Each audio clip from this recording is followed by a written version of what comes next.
Hi, Amy. Hello. Hello. How are you? Just to let you know, I'm recording. Okay, cool. Yeah, I'm good, thanks. How are you?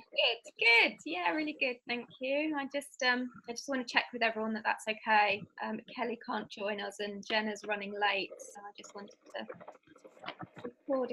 No problem. I'm excited about seeing you tomorrow. Yeah, hope it'll be good. Great, you come early. Yeah.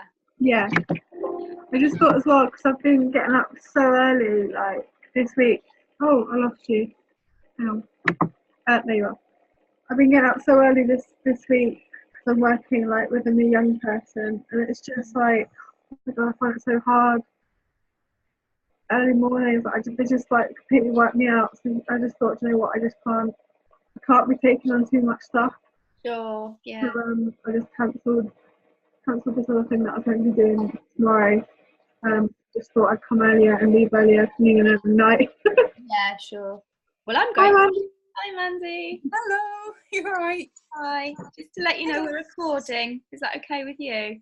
Yes, that's fine. Great. Lovely. I'm just going to mute myself because my noise that my laptop makes.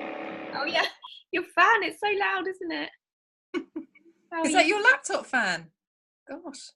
It sounds like it's going to take off. You look very bright in your yellow room, Katie. I don't know why, because it's quite dull in here. It's strange. Yeah. Yeah. Oh, I'm like I've got that horrible view of my head. I need to sort this iPad thing out. What if everyone else is nice, sort of full on head and shoulders? Because your iPad is at an angle, can you prop it upright? That's it. Perfect. Put something behind it though. I prop my phone behind mine like that, like the sideways. Oh, okay. Hello. Hello. Hi. Hello. Good to see you. Thanks for coming. Oh, absolutely. Absolutely. I'm also guiltily going to have the Theresa May vote on just in the background of my screen just to see what's going on. Oh, okay. No worries. Just to let you know we're recording. Is that okay with you? Oh, absolutely fine with me. And I'm not like watching it. It's just on another tab that I will check sparingly. So you know you have my full attention. Kinda. Yeah. You can keep us updated. We're just waiting for Nicole. Jenna is running about 15 minutes late. She's messaged me, so Okay. Which is a shame, but we'll just chat until Nicole gets here. I think it's 7 a.m. Nicole's in Australia. Oh wow, okay. So yeah, we'll do So 8 p.m. UK time, that tends to suit everyone around the world. 8 p.m. Yes, it does actually, because it's like 11 hours ahead in Australia and 8 hours behind in America, aren't they? America. So, okay. That's good. It's just good to know. No. Where are you based, Sean? I'm in Liverpool. Oh, in the okay. UK. Yeah. But you sound American. Do you want to know what? People do say this, and all I can say is I lived in Ireland for 10 years, so that'd be it. With an Irish accent, and I lived in Hong Kong for a short time, and they learn English with an American accent. So unless it happened there, but a lot of people do say this to me. I've picked up the Irish twang before. I think it is. Yeah, now you've spoken a bit more. Yeah. Cool. I'm hoping Nicole is joining us. Yeah, so you've been in Spain, Sean? I have been in Spain. Yeah, my mum moved there this year. She's retired. So it was nice. It was like my pre-Christmas with my mum because I won't see her over Christmas this year. Lovely. So Whereabouts? It was really lovely. Spain for a while. Where is she? She's in a little town called El Raso, which I hadn't heard of before. Okay. I flew into Alicante. It's about half an hour away. Okay. But it's still warm and wonderful. I think we should all consider moving to a warm country. Yeah, definitely at the moment. Yeah. I know. Yeah. Well, I lived in Andalusia for a couple of years, and yeah, I do miss the winters, that's for sure. Oh my gosh, I bet you do. Well, why did you come back home? Just, it's where life was. Yeah, work, community. Yeah. I was kind of isolated and a bit of a hermit and enjoying it too much, to be honest. I needed to okay. into the world. No, yeah, because I do think like where my mum lives is lovely and she has her own villa and everything, but I do think more like, I think she misses having the demands of life that she had in England. But she has to just adapt to retirement. So. Where were you from, Amy? Because you were from Spain, weren't you? Good. I meet myself. Yeah, so I live around Alicante area. Oh. Yeah. So where did you say, Amy? Just around like Alicante area, so it's like 40 minutes north. Oh, nice. Yeah. Yeah. Oh. So did your mum live south? Or don't know. I will find out though. Yeah. I just got in the car. Morning, everyone. Sorry, just as it was time to jump on the call, someone woke up right at that very moment. So we have an extra person. This is great. Beautiful. Hi, everyone. Hello. So she just wanted to know what was going on before Grandma has a bit of time together. Yes. Can add some intelligent contribution anyway. Absolutely, she could be our little guru mascot. Well, prior warning, her favourite word right now is no. So just so you know. Teaching her early, great. Hey. Oh, she's gorgeous. So I'm recording, Nicole. Is that okay with you? Yeah, as long as the recording's just shared between us, that's fine. Sure. And Kelly and whoever's. The reason I'm recording it is because Kelly unfortunately can't be with us. She's taking some much needed time out at the moment, so I just wanted her to be part of the call. And also Jenna's running 15 minutes late, so I didn't want her to miss out on anything either. So that absolutely won't go anywhere else. Don't worry. I'm in my pajamas. This is the kind of team meeting I want. So like pajama time, 7 a.m. for Nicole. You know, start as we need to go on. This is informal. And one of the things I really want to make really clear is I don't want to be driving this. Like, I want it to be as collaborative as possible. Please, if you've got suggestions along the way or disagree with anything I say, please, this is like, it's not my thing, it's our thing. So yeah, that's how I really want to kind of live this entity that seems to be just evolving in its own right at the moment. So welcome, team. It's so lovely to have nearly everyone here together. So Jenna will be joining us in probably about 10 minutes, and I just thought we've got quite a lot to cover on the agenda, but we won't go into everything in detail. It's more to get a picture of the whole thing really, so everyone could meet each other and we can get a plan moving forwards, because things have been quite slow, and that's, I put my hand up, it's partly because of what's my life situation, but I think it's, I'm coming to realise it's all in divine timing, and had things not have slowed down, I wouldn't have met you, Sean. We probably wouldn't have had you on board, and Jenna came in as well and sort of has set up a strategy for us for the next 10 months. So it all feels much more professionalised, I suppose, really, and kind of it was kind of rushed, and this feels like actually it could be quite big. So I think part of my hesitation actually has been I'm a little bit scared about how big it might be. So, that kind of thing that you try and push for so long, and then it's like, oh, actually, it's a bit scary. So it would be just lovely if maybe, I don't know, Sean, well, obviously you need to meet everyone and kind of find out who's doing what and why everyone's got a passion about this project, but would you mind starting and introducing yourself and maybe just a bit about that guy's house? And so obviously, Sean's our publisher, but also our lovely ambassador now too. Yes. You've got your own story of Emerging Proud. And oh my gosh, well, yeah, it's really wonderful to be here and be speaking with you all. Me and Katie, I'm trying to think when we first spoke, maybe back in September, but either way, we had this idea on our first call because I run a publishing imprint called That Guy's House, and we publish wellness and spiritual books, and that's what I originally got Katie and I speaking.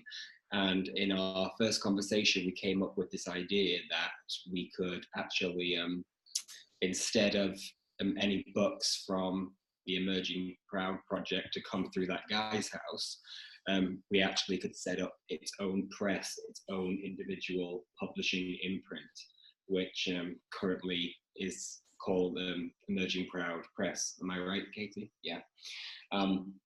And it's just really wonderful for me. I mean, my background for the That Guy's House publishing company is spirituality and well-being, but that really comes from my own experiences with mental health and my own passion for it. So to be involved in this and to be able to contribute a publishing arm that we can operate is just huge honor. It's a wonderful passion of mine, and I'm just really really grateful to be getting to know the team now and having known Katie now for a couple months.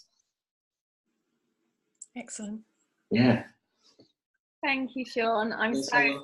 It just felt so aligned when we spoke, and I think Kelly introduced us actually. So oh yeah, really fascinating how, because I've just connected with Lee from Project Positive Change. Well, you know what? I missed that in the first email. I just saw it when I went to get the link for this call. That's incredible. Which is like complete magical synchronicity. So I connected with a lady who set up a platform for sort of positive entrepreneurs, world leaders doing good stuff in the world, and had a call with her yesterday. And it turns out that you, Sean, were one of her first members. Absolutely. So setting up it's even more than that. So Lee Daniel runs this company in the States called Project Positive Change. She followed me online, so I still have, but I'm not very active anymore. I had a Facebook page called That Guy Who Loves the Universe, and it had a following, and Lee was one of the followers, this Lee Daniel.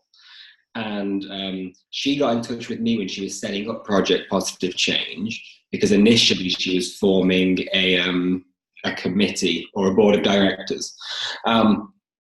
And on the back of that, I went and spoke. She holds a conference every 6 months in Key West, Florida. I went to speak at that. We just became great friends.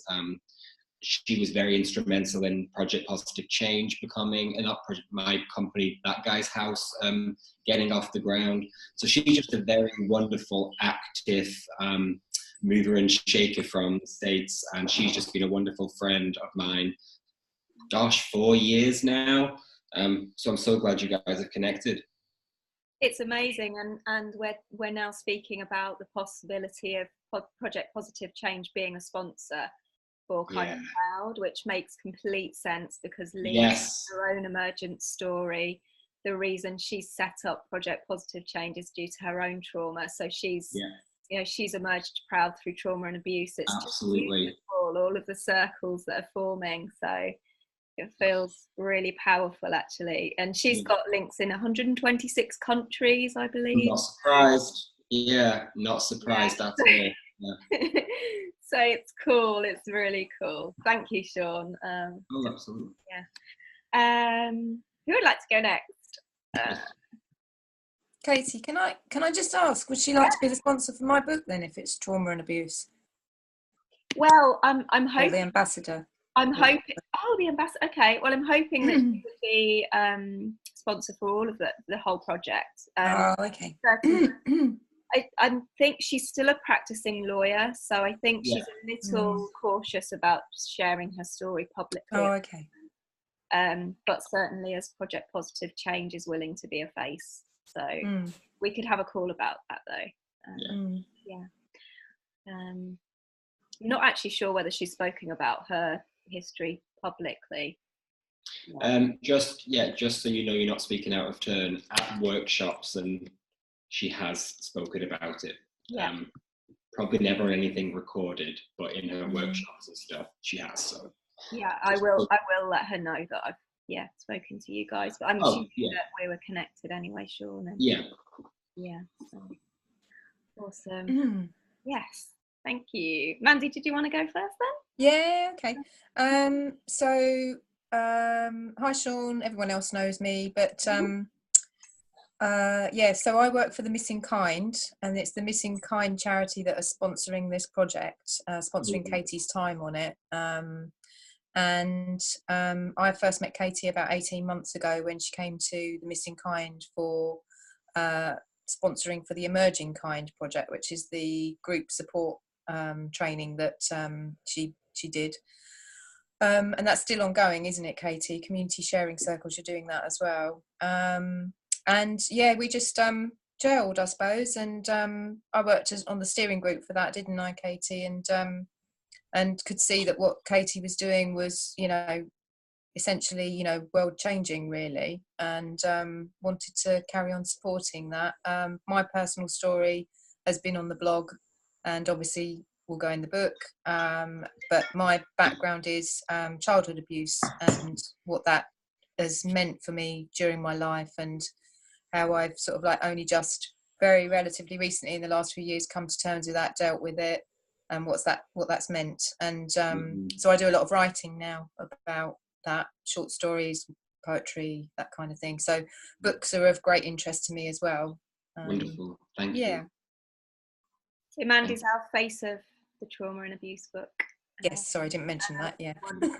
Amazing rep, and just such a beautiful soul. And you got your background is in management, isn't it? Business management. Threw yourself into as a maybe a coping mechanism, and is just so valuable because I don't have a business mind at all. So it's been an amazing support project. So it's really lovely to have you in this different mode with us as well, Mandy. Showing your beautiful heart. Oh, thank you.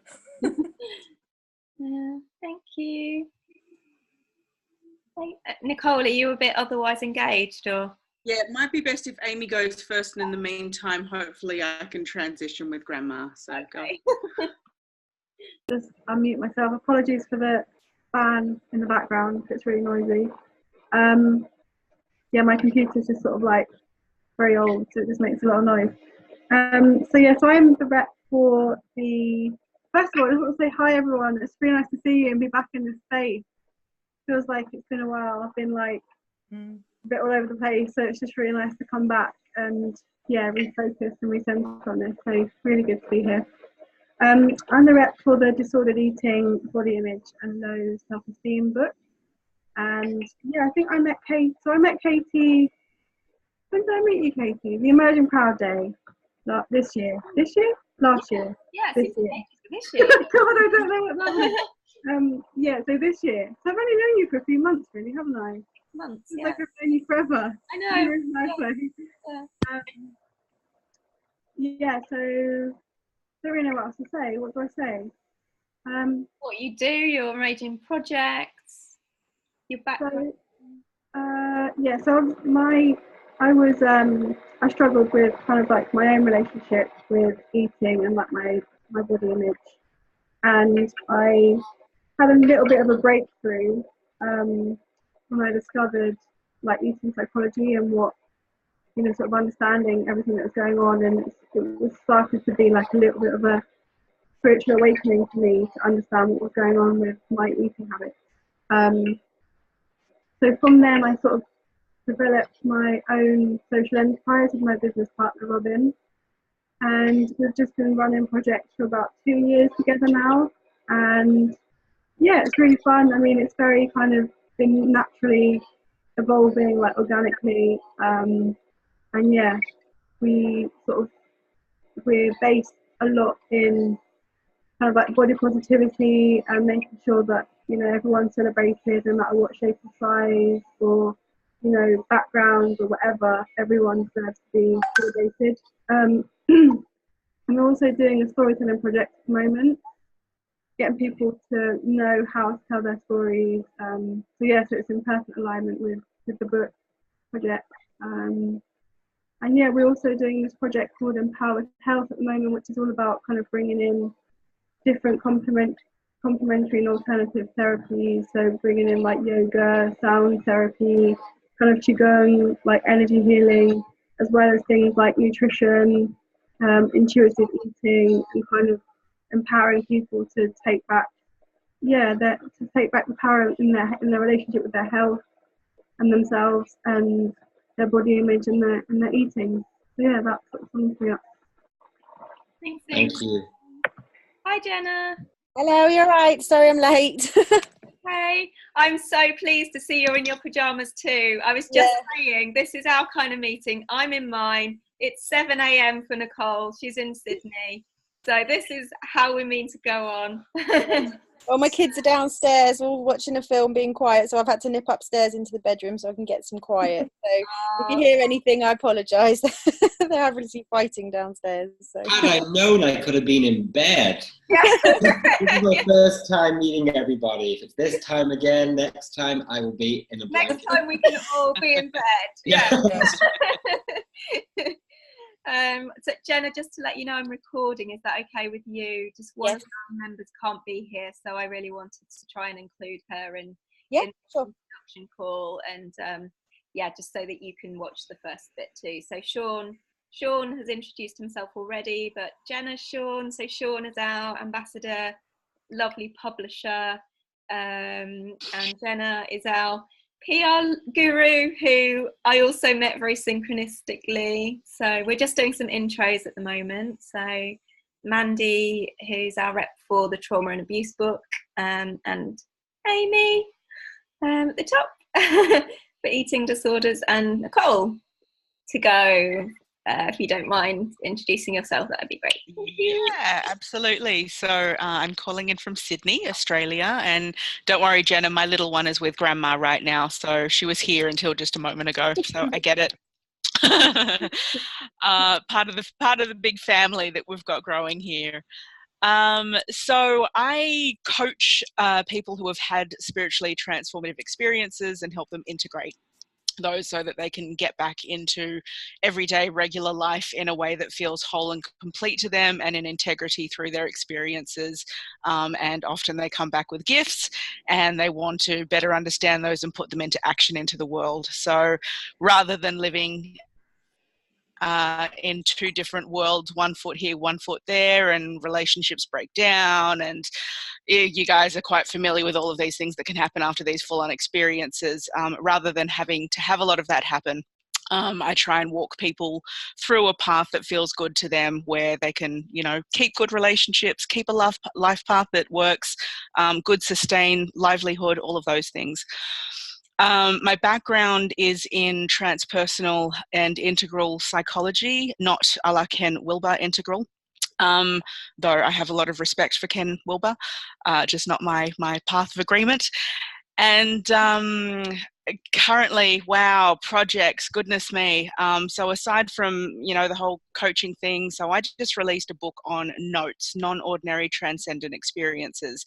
And hence, we're doing a notes book for this as well, and extending those stories. So that book was born out of my my doctoral studies, and it was about 20 people who'd had life-changing notes, a life-changing experience, and what they then went and did in the world. So for this notes book, we're collecting something similar. Obviously, it's not going to be as extensive. It's a mini version of that, but it's the same flavor. If you haven't already, my own little one chunk of my own stories in the beginning of that. So that frames what a note is as well, and that context. I was invited recently to join the board of IANDS, the International Association for Near-Death Studies, and have been helping IANDS. So their population predominantly is folks who've had a near-death experience, but it's much more than that too. So I've been helping them get groups online lately, and so that just started out of me wanting to have a local chapter in Sydney, and then of course once you go online you transcend your locality. So it's just like exploded into this massive thing, and we've trained up facilitators. Now we have this training, we have over 30 facilitators, they have all of these offerings. It's just, it's gone crazy and beautiful. And I also mentor life coaches for ASSIST, the American Center for the Integration of Spiritually Transformative Experiences.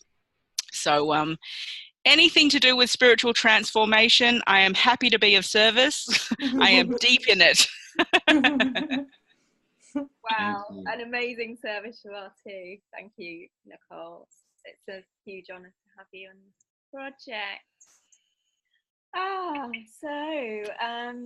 Jenna, I know you've only just joined. Do you mind giving a bit of background and kind of how we connected? I do remember how we connected. I was randomly searching. It was, I was going to say it was random. Nothing is random in this world. But, you look like you're in a ghostly haze. That's my light. Hang on, let me just see. That's fine. It's a bit brighter anyway. Yeah, it's probably my little mood lighting. But anyway. So yeah, I have been working for myself for probably about 10 years now. Yeah, just over 10 years. So I've been running a PR agency in Norwich.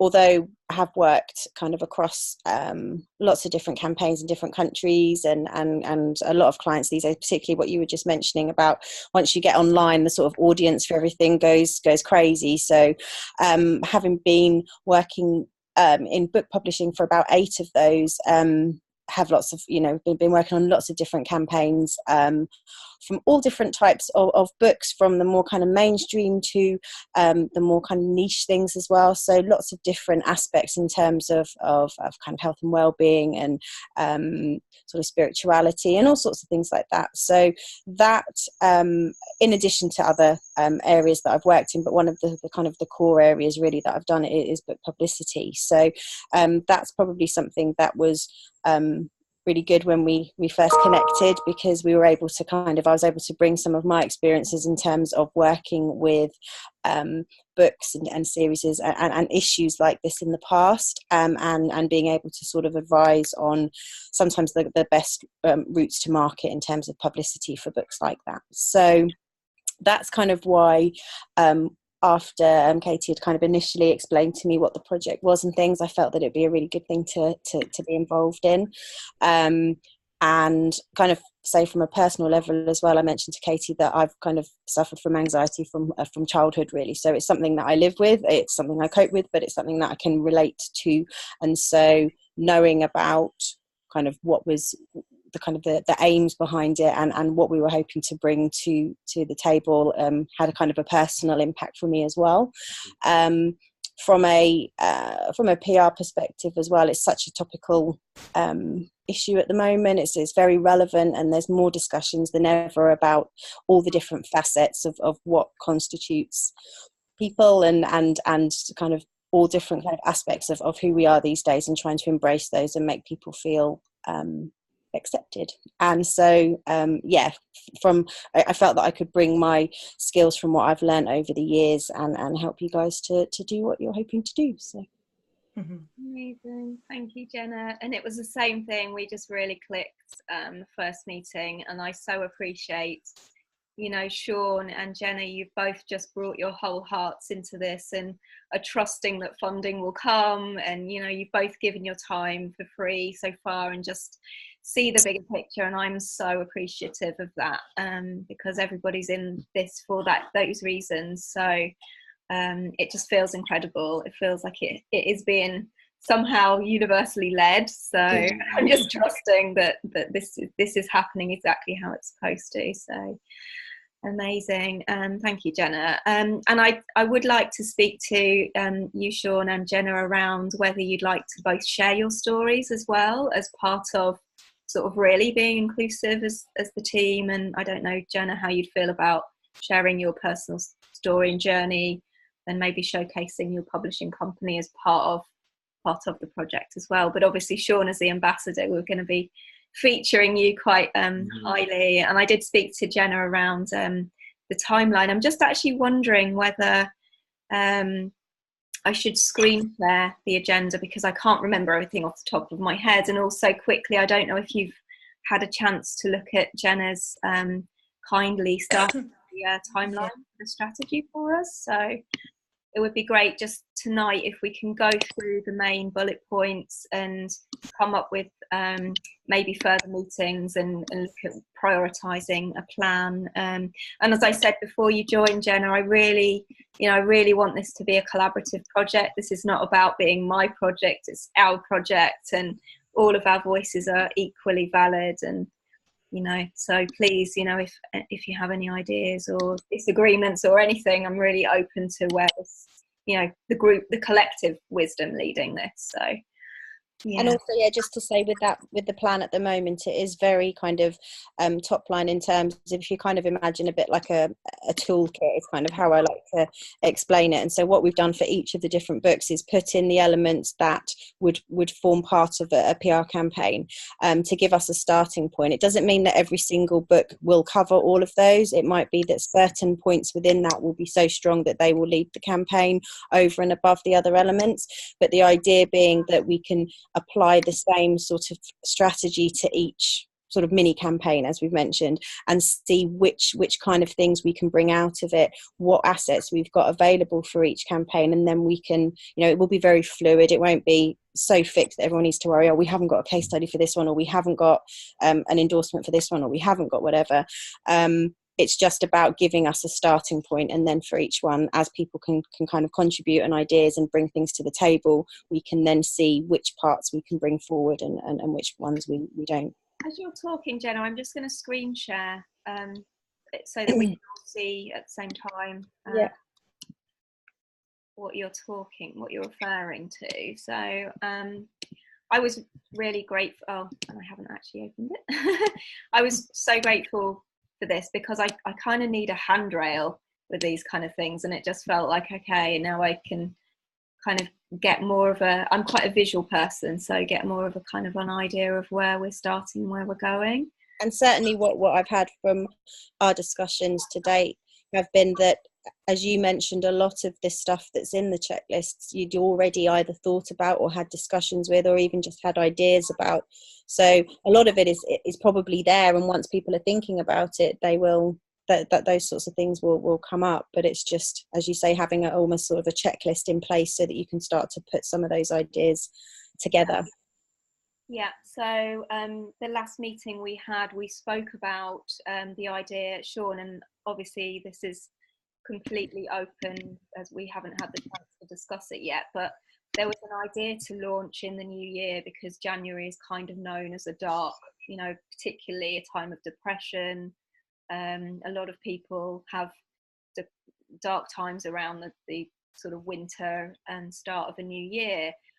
So to kind of frame the project as a whole, we talked about writing an article around reframing that as a kind of a new start, a rebirth. Let's turn this on its head. It's the darkness is an opportunity to find the light within that, and coming together with how we met and sharing our stories as part of a launch of the whole campaign. Mm-hmm. So we would obviously have to have a separate meeting to discuss the content of that, and whether how does that sound to you? Does that sound okay to you? Mm-hmm.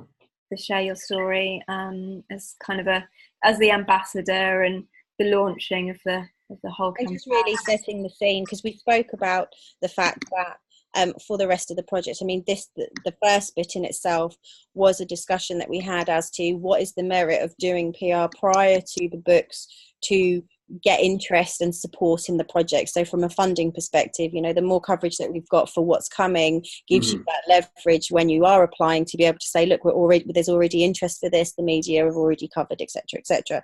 So we ummed and ahed about it and thought, is there, how much in advance should we really do that, and what value will it bring?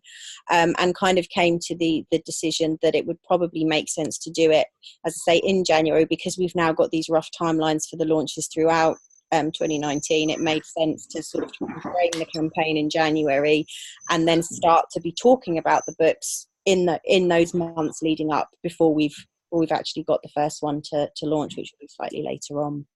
So it kind of gives you sort of a year's worth of dialogue really, and we start that discussion in January. So we're kind of we're raising. Nicole, did you want to? Yeah, could you just make the screen a bit bigger, please, Katie? Sorry. I will. Yep. How am I doing? I think you hovered over it. That's it. Thank you. So yeah, and so there'll be a mini campaign on each book, and you've included the same thing in each one. Yeah, so for the minute, what we've done is we've got the same toolkit as mentioned for each one. These are all the little individual elements that we would consider, or that I would consider, if each of these books were separate entities. These are the things that we would consider for each one. And so what it allows us to do is to look at each of them, because what I mentioned to you is that I felt that although it is a series and although they are going to all be linked, the whole point is that each of these books will be talking about specific issues to specific people. It's not likely that every single book will relate to an individual. The idea is that we're trying to reach out to lots of different people who feel very kind of aligned to one particular experience or one particular area. And so that means that a lot of the things that we'll be doing for each book are likely to be different. The messages might be different. The people that we're looking at for associated support might be different. We want to make sure that each book is treated, you know, with the kind of the respect in its area that it deserves, and to do that, it makes sense to view each one individually. So that's why we've done it like this. Mm-hmm. Makes sense. So I'm just thinking about the overall timeline for each template. And Sean, I think you said the end of March. Is that right? To get the first book, Nicole's book, ready for May, the launch? Oh yeah, absolutely. So just thinking of how things operate with That Guy's House, we have a 2-month kind of distribution turnaround. So once we have a finished manuscript, they're turning that into a book, an ebook, and getting it into distribution channels. We like to give it an 8-week period. So just whenever the first book would to be coming out, you know, we'd want that, you know, 2 months in advance. So when we spoke, I believe you suggested, which I think is a great idea, is to have all of the manuscripts ready by the end of March so that we can put them on for pre-order. Oh yeah, absolutely. And they can all be up, and we can set the pre-order and the dates, and they can all be up on Amazon by by April for a pre-order. And that actually works perfectly, because then each title has longer for our distribution channels. And it means that actually, although each campaign will be individual, we will be saying that it's part of a series, and it means that right from the word go, you can be pre-promoting the ones that are coming. So I think that does make sense from that perspective as well. Yeah, that was kind of the thinking, so that when we launch in January, obviously we'll be talking about it as part of a 4-book series, so that people will be ready for each date, and continuously talking about the dates of releases of the books in the press. So and you have, so for each, and obviously we'll meet individually, Jenna, with each rep to go through the mini campaigns, and to look at each of these sections. So don't worry too much about it, everyone, at the moment. There's nothing too onerous, but and it's mainly food for thought at the minute. It's not necessarily anything that's hard and fast. It's just to start getting ideas. If somebody says, oh yeah, I can think of this particular thing, or is there things that we need to be drawing on that are going to be easy because we've already got them. So for example, one of the bits for each one is just about statistics, and sometimes actually, even Katie, when I was speaking to you about it, you were like, well, I've got this statistic, I've got this one, I was like, right, that's it, that's that job done.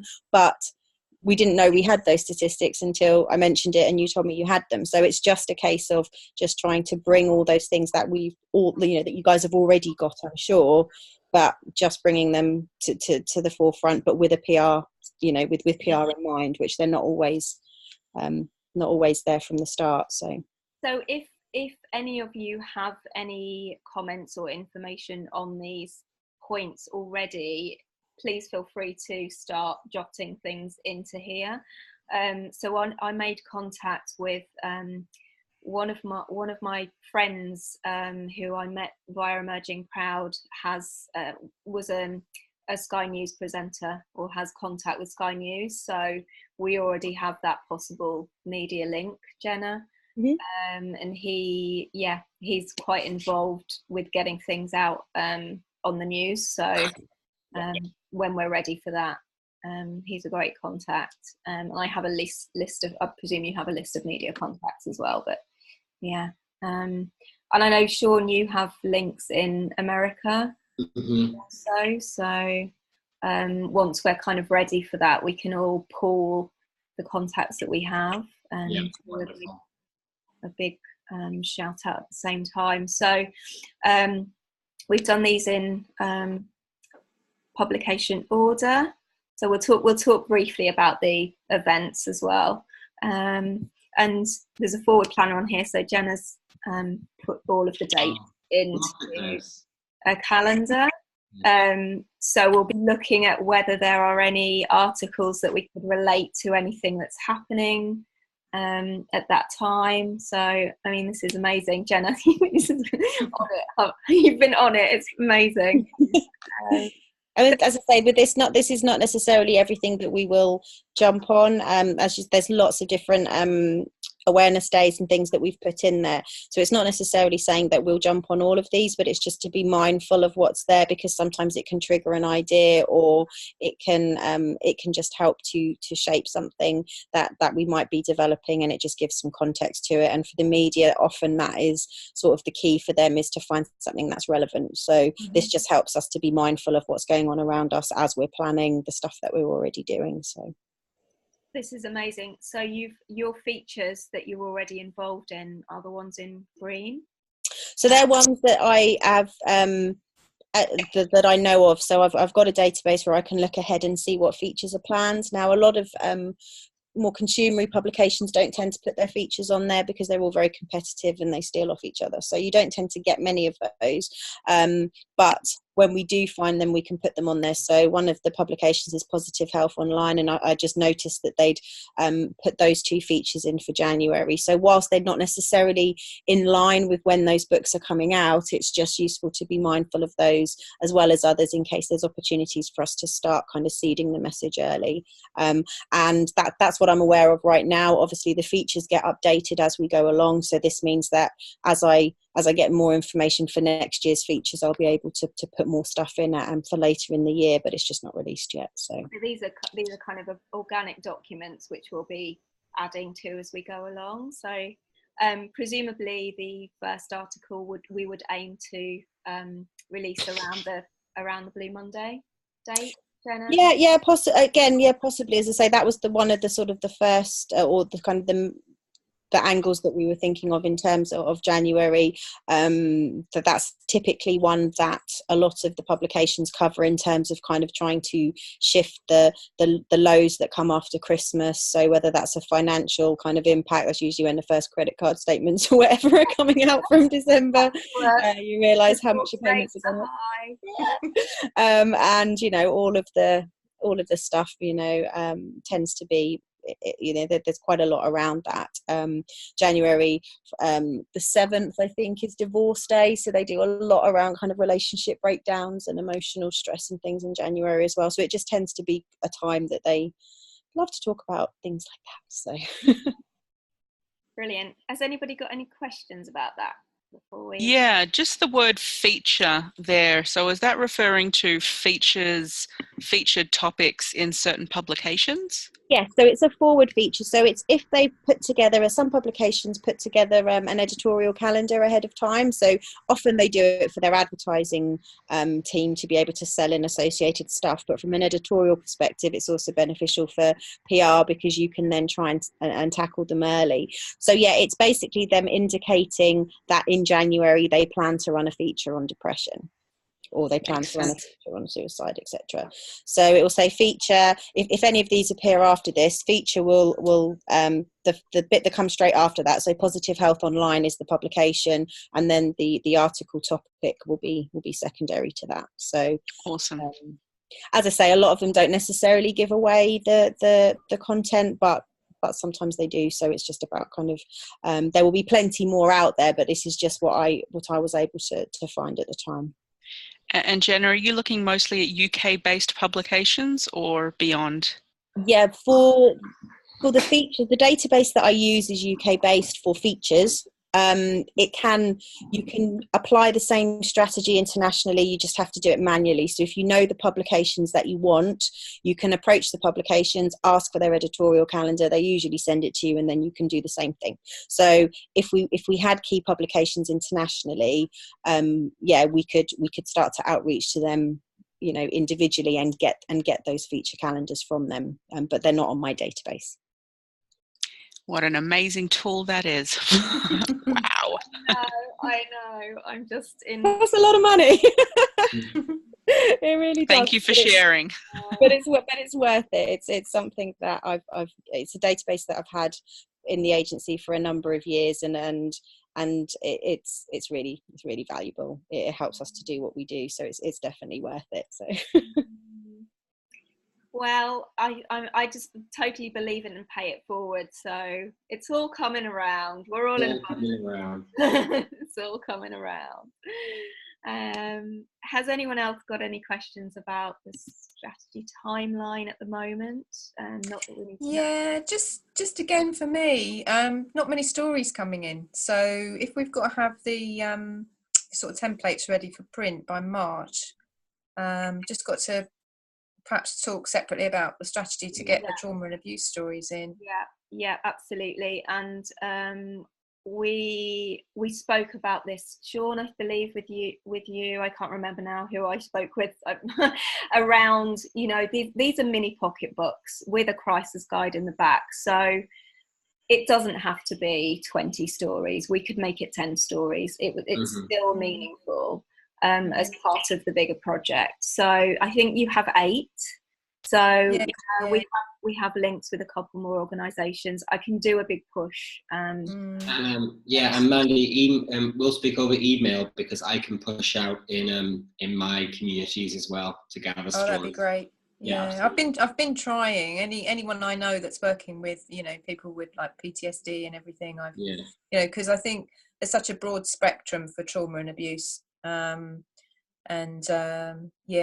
It's I was thinking, you know, aesthetically, would they be okay if they're different sizes? So, you know, I know we're talking only, you know, a small number of pages, but if you've got someone with, we wouldn't want to not include the stories that people have put forward for the other books. So if you've got 25 for one and 8 for another. Sure. Yeah, and that's something that we'll need to talk about with Sean. And I can fill it up with my poetry. It's interesting, because in regards to a book size, there's so many things that can be done that will determine its width, and that's even like margins, line spacing, right. So, you know, there's many ways that we can make the books similar in size, if that's what aesthetically you want for them. Yeah, I agree. I think that's such a good point, because if we are looking eventually at creating a series with a box set, then it would be great if they were all the same depth.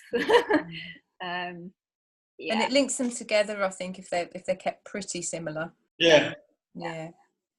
And we're now linked up with Project Positive Change as well, so I can put a call out in there. There are a lot of members. There is probably more we can do to get more stories in. You know, I'm sure we've got a couple of months, haven't we? So and we can I'll start to meet with all of you more regularly and individually, if you're happy to do that, around looking at the order for the stories and picking a particular story to focus on for Jenna's each of the campaigns as well, because we'll need to get extra permission from that person to maybe take part in an interview for the book around how their life has been affected. So that was the idea that you came up with, Jenna, which was great, I think, to have an interactive type press release for each book. So kind of focused around a subject, maybe the rep and one subject from each book. And there's no necessarily guarantee that each one will follow the same path, but we just know that from previous experience, you know, a lot of the time mainly the sort of more consumer press, like to tell the story through somebody's real life experience. So if we do have that, then at least if we're asked for it, it's not something that we're then scrambling for, which can often happen, is that you try to start pitching a book and then they say, well, we need somebody to tell the story, and then you've got to work backwards from that and try and get somebody. So if we know all of that and anticipate it ahead of time, we can then cover off any challenges that we might face in that respect. Okay, I think we're covering, and I guess, sorry. Well, I was just going to say, if there's media involvement there with someone's story, I guess we should be making sure it's someone who is rather coherent with their story also and can be quite precise. Yeah. They've done it before, essentially. You know, they're able to talk about it in a nice soundbite. Well, I think we're talking about a written interview, so it would be a matter of sending them a document with questions on, so that that's what you were thinking, Jenna? Is that right? Yeah, well, what we thought we could do is just to try and at least get us into a situation where we've kind of covered what we can, is if we can get a kind of a written case study that we have that's signed off by them, then at least we can lead with that. Some journalists will obviously want to interview people directly, but depending on obviously what we will be trying to do all the time is to lead that through to a particular spokesperson or whatever. So yeah, the idea is that we can use that as a basis, and then if people want stuff, we can use that initially, and then if they need more than that, then we can discuss kind of, you know, interviews or whatever else they would want to do, really. So this might be going a little off track, but if I may, what triggered the thought was when we were talking about book size.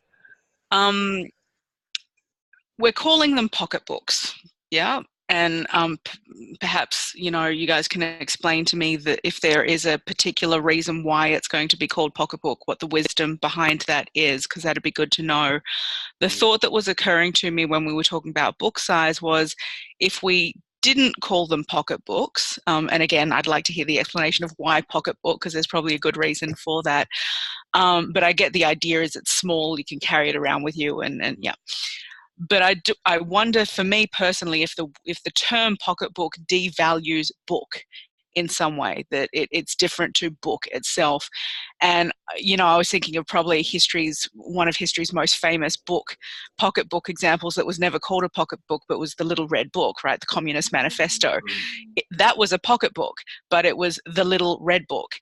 And I'm just wondering, from a marketing perspective, if rather than the term pocketbook, if some other term is used, like the little whatever book, the little black book, the little purple book, the little whatever series, just so that it's still a book and not a pocket, well, not devaluing. In my, I guess that's my own bias coming through. In my sense, the term pocketbook says something a bit different to book. So I'd love to hear a bit more about the wisdom behind the term pocketbook, because I can be changed. My mind can be changed about it. I guess I just need more information.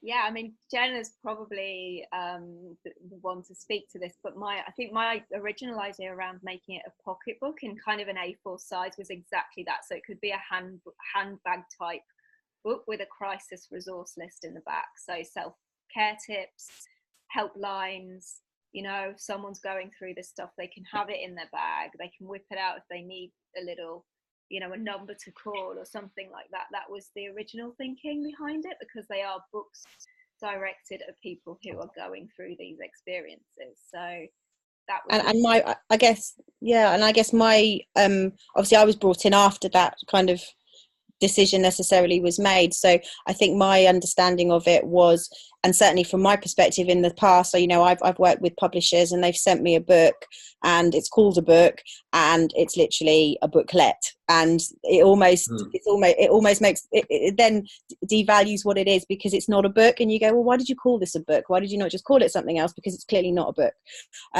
So I think in terms of the sizing of it, if it's positioned as being sort of a kind of a mini book, then I think it's very clear what it is. It's kind of it's a resource that you can go into, dip into. You got an example, Sean?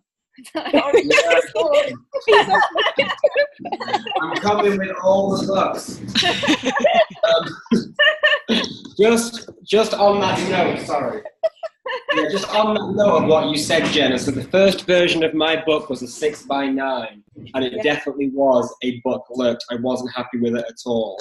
Then it became a 5x8. It became much more of a book. But in regards to the smallest size we do, it's postcard size. Yeah. And in regard, how this one is only 132 pages, and it still looks somewhat substantial. Yeah. That was my vision. That was kind of the vision I had for these. Kind of, we could sit in a corner curled up in a chair in a hospital, and it wouldn't be so obvious.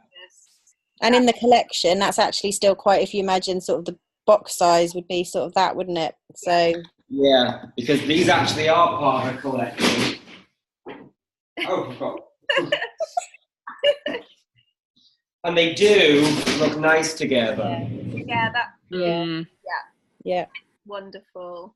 But the term, they don't necessarily need to be called pocketbooks, if that's, do you know what I mean? I think it's more of a term that we, maybe, I don't know, maybe it's just a term that we kind of associate with a pocketbook, not necessarily being something that you can just, as you say, it's like a day, something you can pop in your pocket, take it around with you. It's like your kind of little whatever kind of resource whenever you need it.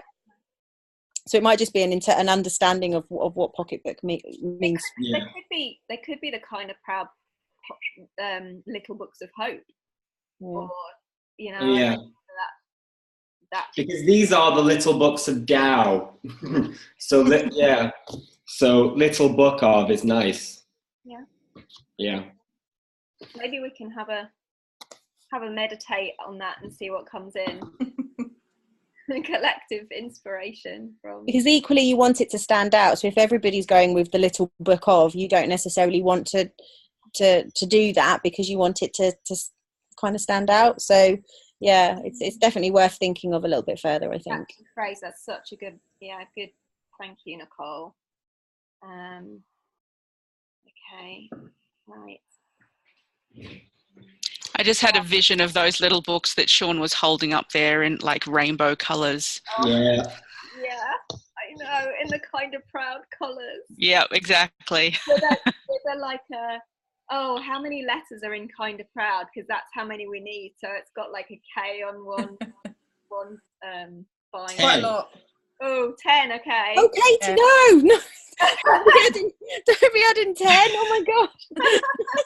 That's okay. We can do 6 more next year. Actually, I had a Kaya from Crazy Wives was really excited around this, and she said, "Oh, we could do one on Black women Indigenous wisdom," and I was like, "Oh yeah." So maybe we'll start something, and it'll snowball. Okay. So I think we've probably jumped around. Sorry, I'm not great at following protocols. So the New Year piece we've talked about. So Sean, if we could have a call about that with Jenna. Okay, awesome. Rather than talk about it. How are we doing for time? It's coming up 9. I will have to jump off at 9. So if there's anything else you need from me right now. Okay. Well, I wanted to speak to you just to get your thoughts on Project Positive Change being involved. So that's great. You've already kind of the thumbs up on that one. So that's good to know. Is there anything you wanted to add? I guess, and just because I saw it in the agenda and the group can have a conversation about this without me, but in regards to Emerging Proud Press will receive the royalties from the books, and it's just about how they are they redispersed back to the individual authors? Do they stay within Emerging Proud, the charity? And that's really, I guess, and I think and that's obviously none will be coming back to That Guy's House, My Company, but they will be going back into Emerging Proud, and I guess it's as a board somewhat to decide what then happens with the book royalties. Well, the project itself, the royalties will be buying books to be distributed to people. Oh, so there you go then, done. yeah, that's the whole ethos of the campaign, is that we cycle distribute as proceeds come in from book sales. Oh, that's incredible. So that's taken care of. Yeah, that's amazing. Awesome. I do need to speak to you around, because you were going to meet with your team around the cost for the imprint and setting up Emerging Proud Press and how that might work with an arm, a not-for-profit arm. Yeah, and what I think's best is,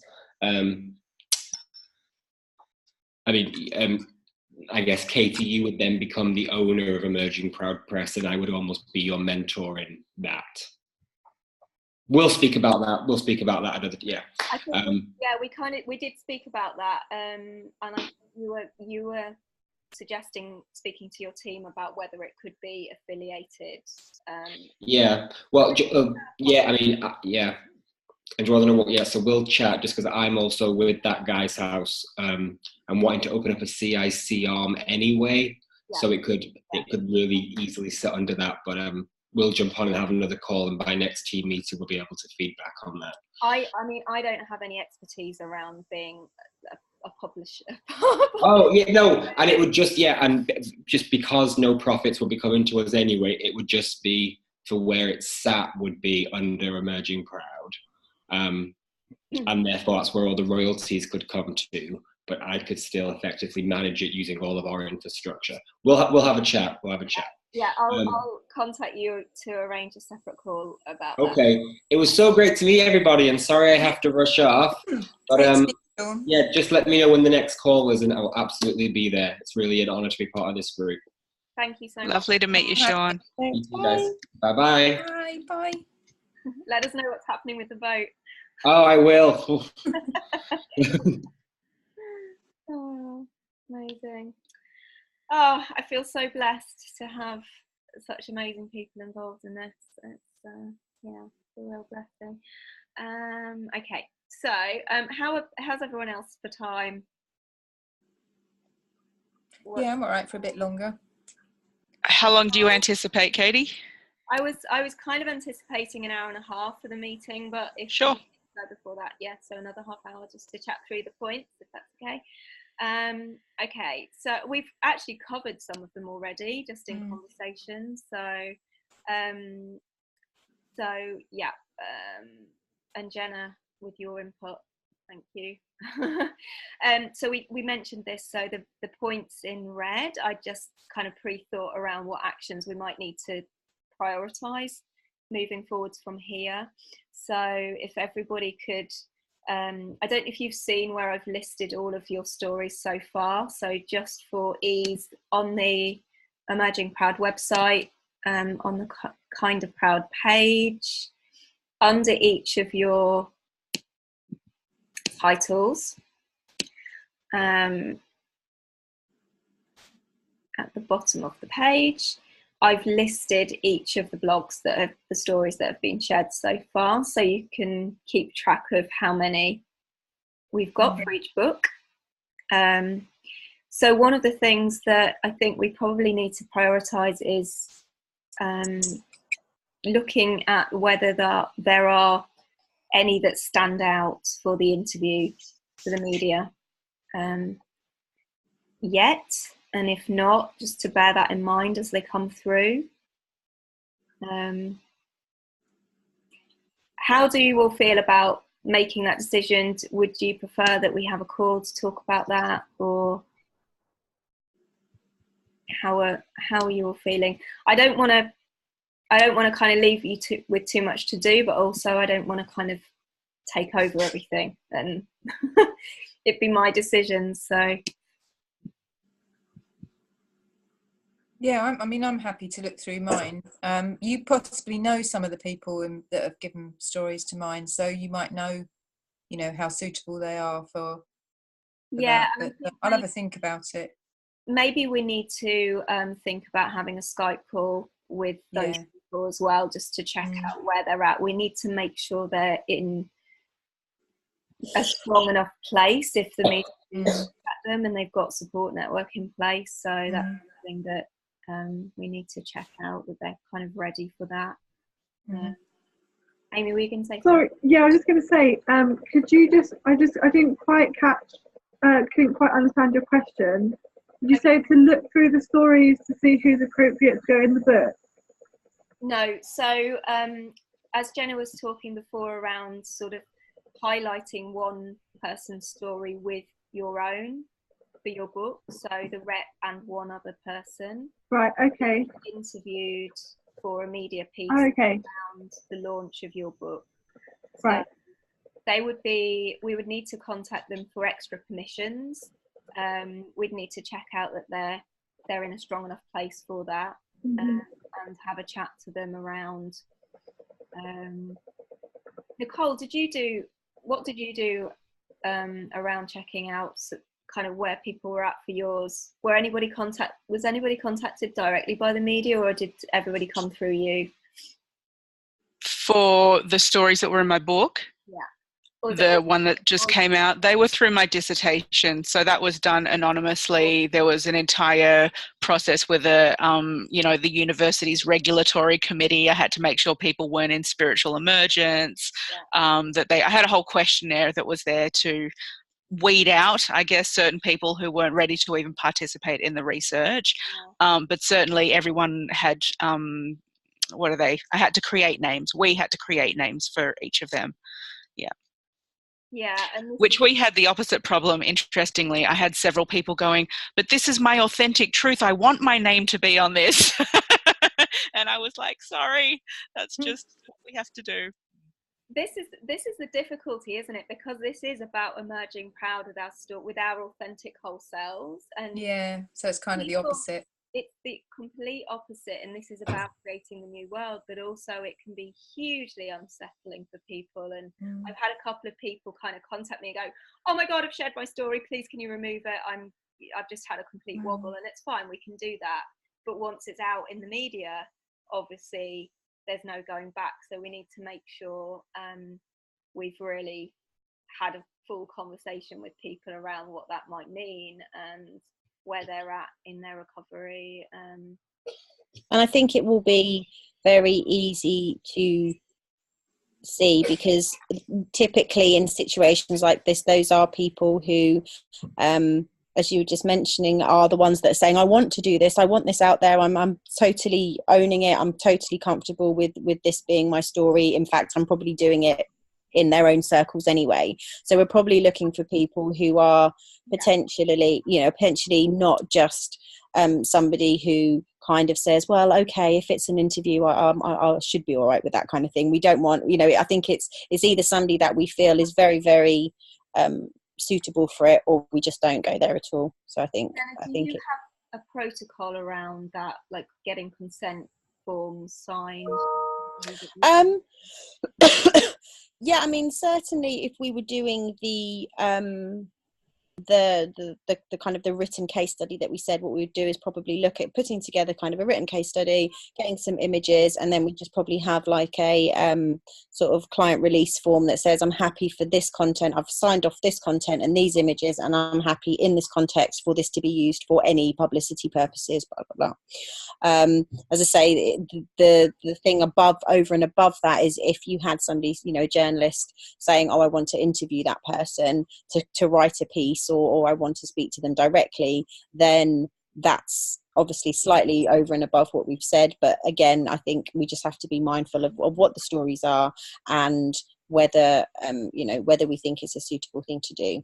As I said right at the start, it doesn't have to be the case for everybody. So if it feels like it's not right, then I would rather just not have somebody as a case study. I'd rather just leave it. It's just if there are certain people that you go, okay, this person is actually doing a lot in their own circles about it, they speak regularly about it, it might just be that there are individuals within those who are very sort of strong in terms of what they're doing and would add some value to what we're doing and some weight to what we're doing. But it shouldn't be a forced thing, and it certainly shouldn't be something that people feel even remotely unsure about. No, and my thoughts, Nicole. Sorry, Nicole.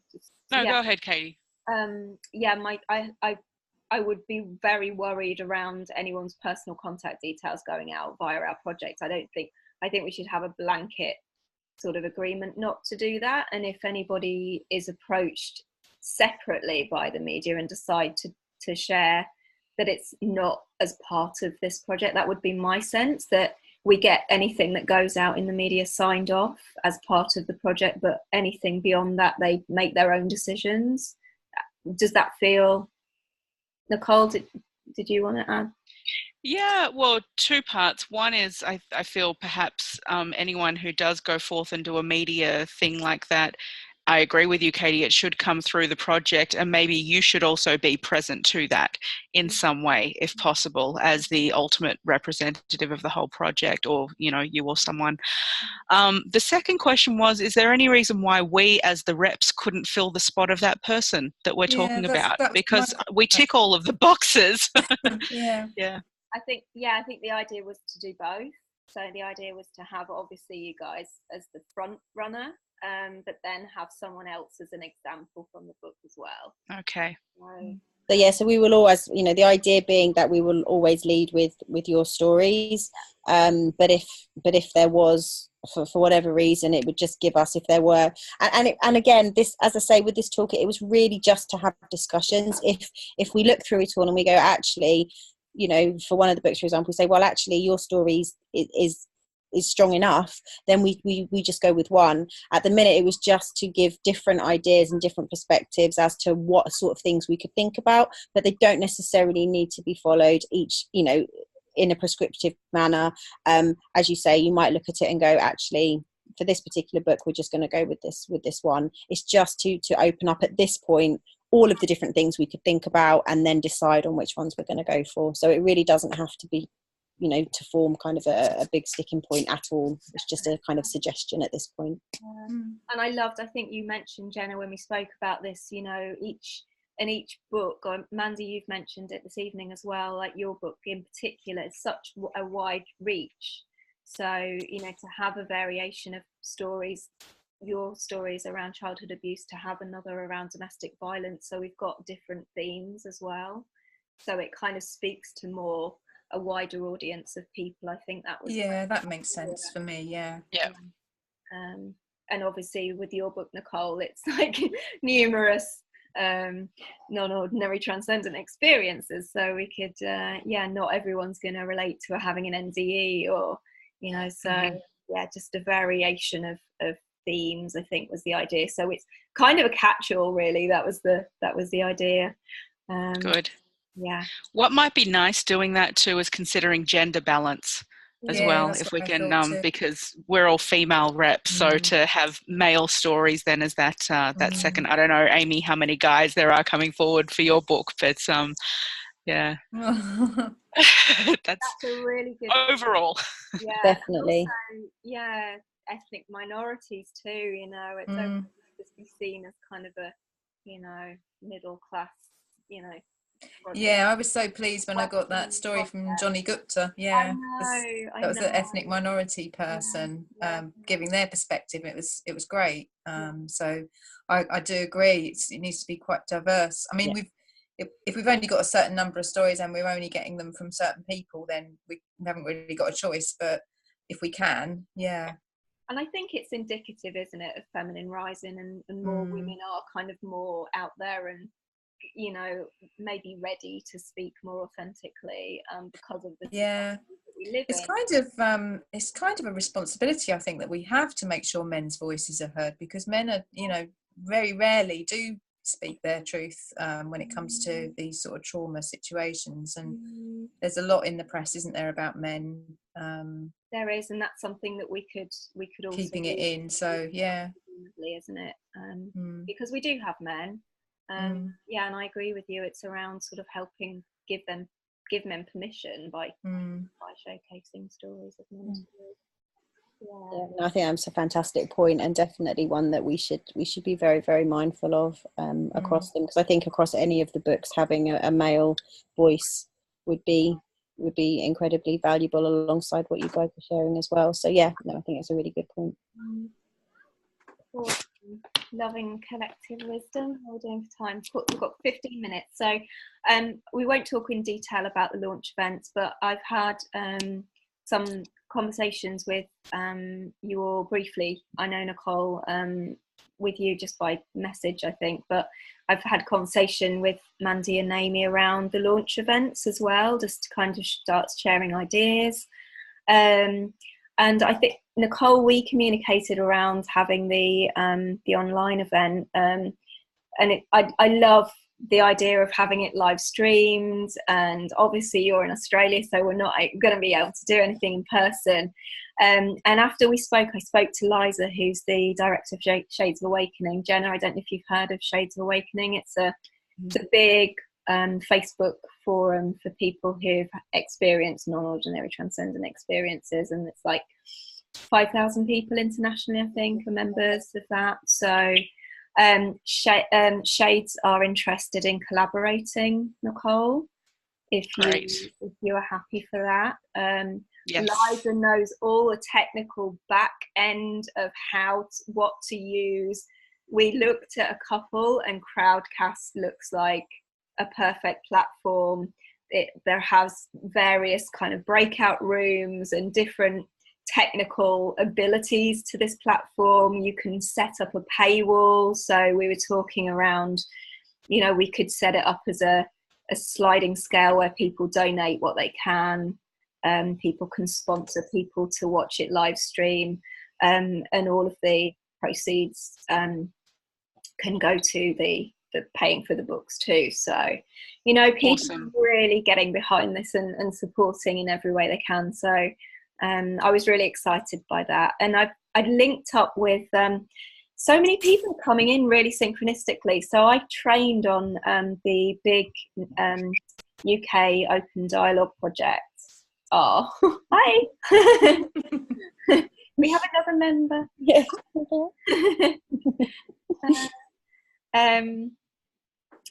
So one of the doctors, clinical psychologists I trained with on Open Dialogue has volunteered. She is now an international trainer for Open Dialogue. She's just got a new job covering the psychological well-being of the staff across 7 hospitals within the NHS, and she has volunteered to facilitate the session so that we can be equal participants. She's also volunteered to come in person, Amy and Mandy, to your events. We'd like to have sharing circles as part of those events as well. So, and she's got a huge Open Dialogue network as well of professionals. So, I mean, this is about getting it out, getting the reach as far as we can. So this is, that's amazing. And she's offered to do that voluntarily too. So Nicole, I think the next step would be for you and I, Liza and Lisa, so it's Lisa is her name, to have a meeting around that. So great. I've met Liza before, we've chatted, so that's cool. Good. Sorry, I didn't realise. Okay, fabulous. Does that sound okay? Perfect. That sounds like the right next move. Absolutely. I'm so glad there's an infrastructure and folks with skills coming in to facilitate something like that, because it could get very complicated with lots of people and we want to have a good user experience. Exactly. Yeah. And Liza has the experience. Shades have run these events before. Lisa knows how to hold the space. I didn't want either of us to be doing that and participating as well. Absolutely. Agreed. As somebody that's kind of holding the whole space. So yeah, that just came in very easily. So it just felt really good. That's beautiful, Katie. I agree. I think, it would not be appropriate for either you or I to hold that space because there's content that needs to be covered. And yeah, great. So the first event will be Nicole's on the 12th of May, Emerging Proud Day, and that will be live streamed, hopefully to thousands of people internationally. Wow. And that will be a two-hour event around non-ordinary transcendent experiences, inviting, and actually we'd need to look at inviting participants from the book into that space to have a conversation around their experiences. So we will need to look at who would be appropriate for that too. So we can do that before with Liza. So fabulous. Amy and Mandy, I don't know if you want to quickly just share your plans. so far.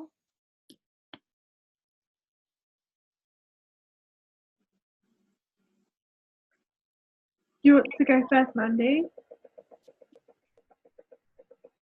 Are you still with us, Mandy?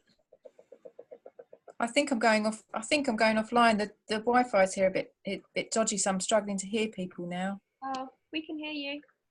Like no. Well, you've got a funny noise going on. Do you want to share, Amy, and your ideas? Yeah. Yeah. Come back.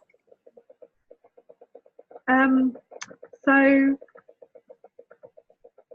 yeah. So let me just try and get my words out. My brain is still functioning. Yeah. So me and my business partner Robin, who I mentioned earlier, we want to do like basically have a whole sort of day. We sort of envisage it as being kind of like a mini festival type thing, where we've got kind of like embodied movements, so kind of different like dancing and yoga, and we have different local like food businesses that are like do nourishing food come along, and we really want to have sort of like a tent or a marquee or something where we want to have kind of like, you know, an inspirational talk or something like that, and sort of introduce like who we are, so get as many people as we can involved, and yeah, just have that kind of as well, have that dialogue like you said, Katie, sort of maybe like in the afternoon, so it's basically like a whole day of celebrating one's body, and also who each individual is. So it's going to be quite interactive as well. We want to have some kind of like interactive artwork where people can, you know, whether it might be a tree or something, where people can write things that they are grateful for about their body. So just kind of like, we haven't really nailed all the details down yet, but we have a vision. Yeah, we have a vision. And we have a vision of having 2 hours of that live streamed also, so including a bit about an introduction around you introducing the book, Amy, and discussion, a facilitated discussion also, so along the same lines as Nicole's event, but in a whole day. So you're looking at Chapelfield Park for that, right? We are, yeah. I don't know if that's the best space. I don't really know. I haven't really looked at other spaces, to be honest. But I love that idea. It's amazing. Cool. I just, you know, it's just kind of a bit worrying. Like, yeah, we just don't know really who will come and what it will be like, and do you know what I mean? Just getting all those the little details sort of sorted. We haven't done that yet, so we just need to just get some clarity around that. But yeah, I think it would be a good space, but I don't know if there's anything else that people would recommend. Sort of be outside. So it's a park in the city centre, Nicole. And it's been used for festivals previously, so it's kind of known as an outside celebration space. I love it. So the 5th of July is International Soul Shrine launch day. Yeah, very exciting. I think I feel the same as you, Katie. It's like haven't really allowed myself to sort of go there because it feels so big. Mm-hmm. You know what I mean? It's just like, like I want this to happen, but at the same time, it's like it's a bit scary. Yeah. Gosh. Yeah.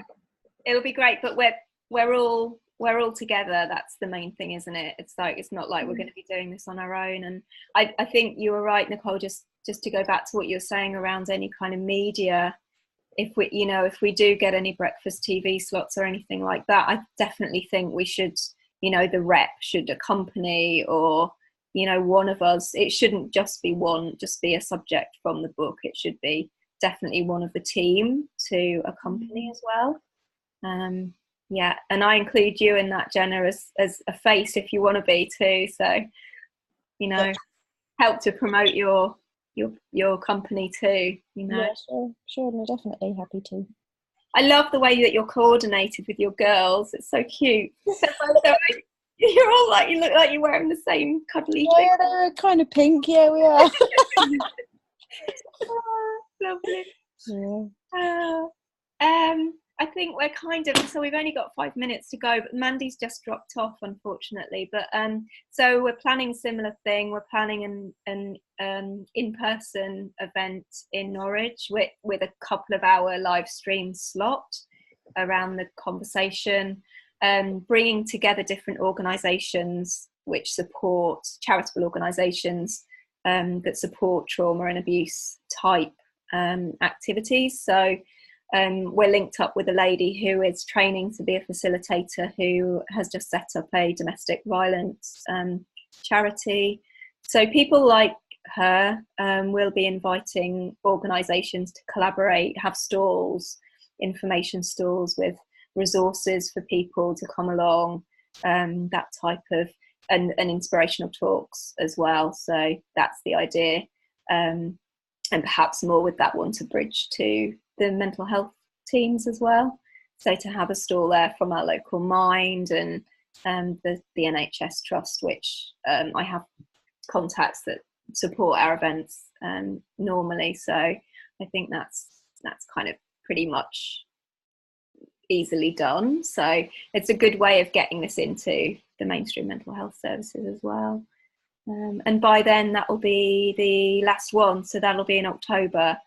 So by then, hopefully, so many people will know about this that we won't need to worry about who's coming, Amy. Just an idea with that festival, Amy. I think that's marvelous, and who doesn't love a festival, right? That's a great approach.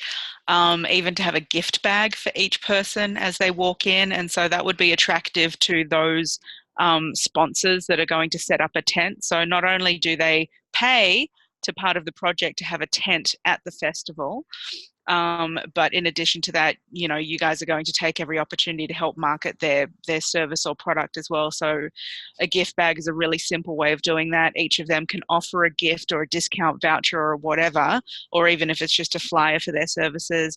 And so you're going to assure them that every single person that walks through that festival will be, you know, made aware of their services in some way. And then of course there's going to be stage time. So there's going to be a mention, and you can have levels of sponsorship. So those who are going to pay more for their ticket at your stall, for their stall at the festival, those that pay more get more stage time. So then, you know, those that are the highest paid might have banners up there as well, as one of their reps gets to jump on the stage and talk about their service, even share one of their stories and how it relates to the whole thing. Whereas those that are a bit lower on the ladder, on the pay ladder, you know, you say a verbal thanks, but it would be you as a rep saying a verbal thanks as opposed to one of their people coming up on stage. So there's techniques that you can use to make things more attractive for folks who are going to come along. And I absolutely think anyone who has a stall at the festival should pay something towards doing that, because the whole idea is we're trying to generate some funds around these books to get them to go even further. And you could even have a ticket thing at the door, whether you want to do the festival as free entry or whether you want to do it ticketed. And if it's ticketed, then one of the gifts is going to be a copy of the book, and that would be a way to help spread it. So lots of ideas that could happen around there. But again, we're generating funds, right? That's the idea of this, funds and attention around it. Yeah. Brilliant. Thanks so much, Nicole. That's so useful. Yeah, it's great. Awesome. Thank You're you. an old pro at this now, Nicole. It's perfect timing because you've just been used to marketing your book, haven't you? So you know all this technique. I'm in live launch mode, and my head's right in that space. So this conversation parallels the other one. Yeah. Yep. Thank you. I wanted to say congratulations, Nicole. I really look forward to reading your book. Thank you. Yeah, it's amazing. Thank you, Amy. Oh, amazing. If you have any more tips, please send them our way. Yeah, well, as the conversations get rolling and things get triggered, I'll just pop them on in for sure. Yeah. Wonderful. Okay, well, I'll try and wrap it up, but So the other things on here are kind of just on the to-do lists. So I'll organise some individual calls with each of you. I'm going to write a general forward for the whole series, but tweak it with each of you for each of the books. So obviously have your addition to the forward for each theme. So I'll just organise a call with each of you as we go along around that. Yeah, one of the things that we'd spoken about before, but Jenna, kind of, you really clarified for me, I think, when we spoke, was around approaching organisations, you know, big organisations with the manuscript for endorsements, which is a great idea, rather than individuals. So approaching organisations that, you know, could then maybe have their logo on the book, or, you know, just to help to distribute them as far and wide as possible. I loved that idea, and in addition to any celebrities as well.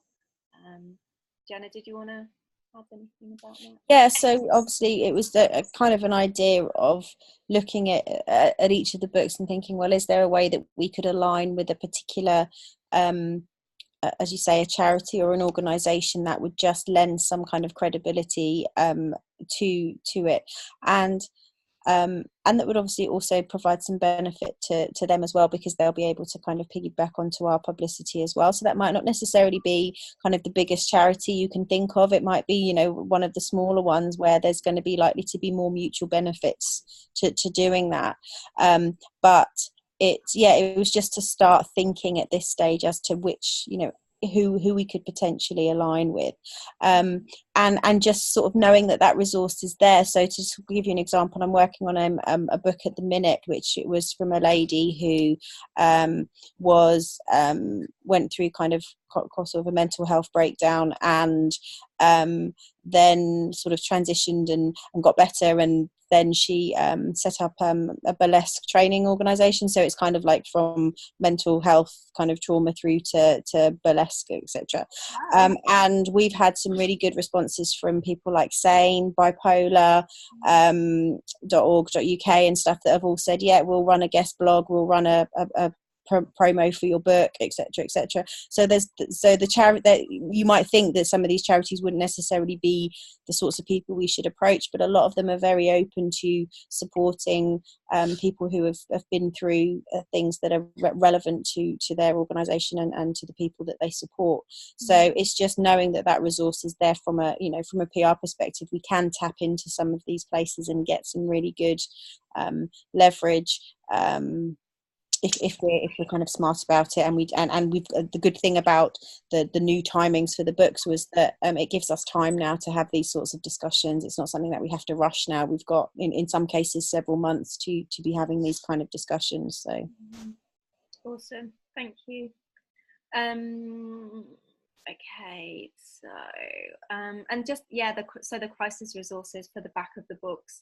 I've started to draft some templates for those, just to kind of just dump some ideas down on pages, and I think I've circulated them, but I can do that again as we go, and maybe just sort of bearing in mind that we need to have them done by March. So to start thinking about whether there's any particular resources that you know of in each area, helplines or books that are helpful, any kind of I was thinking around Ison's crisis form, actually, crisis leaflet, I don't know if you've seen that, and around sort of self-care tips.